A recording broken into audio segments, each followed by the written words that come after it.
Maar het oefenen doet iedereen mee. Alle hokjes doen mee met het oefenen. En dan kiezen jullie de 5 beste uit. En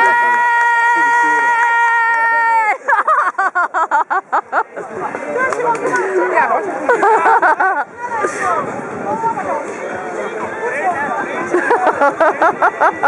En erop.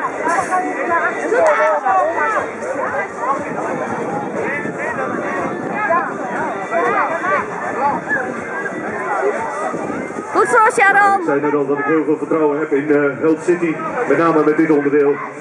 Dat heeft ook te maken met de act van gisteravond, toen ze Zweden uitbeelden en de dansende Björn Borg op het podium hadden. Natuurlijk, de ABBA's die waren er. Dus dat dansen, dat zit er echt in deze groep. Of ze dat ook kunnen met de buik, dat gaan we straks zien, maar... Allee, je laatste dan, ja, toe maar.